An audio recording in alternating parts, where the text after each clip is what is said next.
Watching TVC Breakfast, it's a day after the fire incident at Apongbon, Lagos, that led to the destruction of shops and containers at the market. Our correspondent Theophilus Elamah is standing by to give us updates. Theophilus, what's the latest?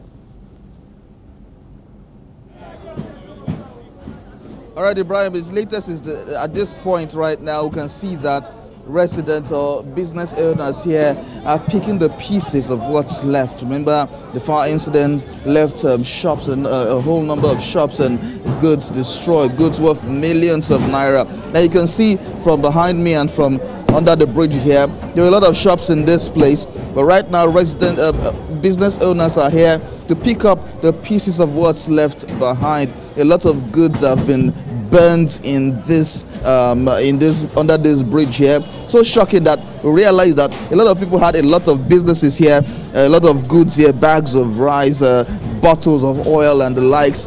A lot of them have been burnt, meaning that those goods are worth quite some millions of naira. And so these people here are just here to get a lot of the goods out of here so that they can continue their business. Remember that the Lagos state government has given a quick notice to a lot of people, to those who stay on the bridge, who have shops under the bridges, that they have to leave the bridge within 7 days. And so this is not an exemption. That's why a lot of these people are removing the goods from here so they can go somewhere else and continue their businesses. Also, there's the environmental hazard associated with all of this. Now, the goods that are being sold here, we do not know the condition of these goods after the fire incident, and so it's a huge situation, a big disaster waiting to happen beyond what's happening here today. Government has actually given them 48 hours to quit that particular place. Is it being complied with rather?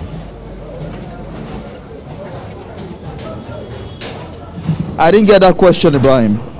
We understand that the government has given them 48 hours to quit that particular location. Those the traders there, that they should evacuate there completely, so as to check the integrity of the bridge and rehabilitate that particular place.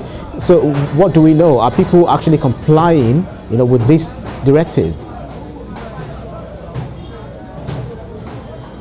Well, from what we are seeing, people are complying. 48 hours is a long time for them to get their goods out of this bridge, so the government can conduct an integrity assessment test on the bridge to ascertain its public safety. Because as it is right now, the bridge it might not be that strong for use, and so the government might want to do some palliative work here and there in the bridge. But as it is now, it looks like everyone is trying to cooperate with the government to ensure that they are to evacuate their goods and properties here, so assessment tests can be done on the bridge. 48 hours for them might be quite a long time, because before you know, the government will come in here and whatever is remained here will be destroyed totally and taken away from here. But as it is, the people are seen to be compliant because they've been given opportunity to carry their goods away. Like you can see behind me, scavengers and everybody trying to ensure that goods and properties are removed from this particular area,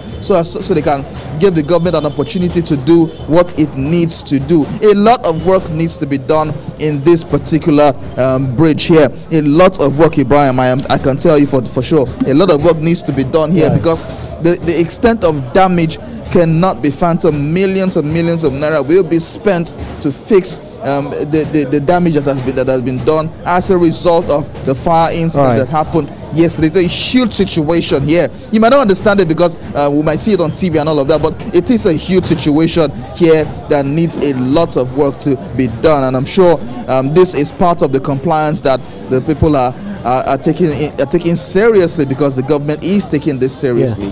Right.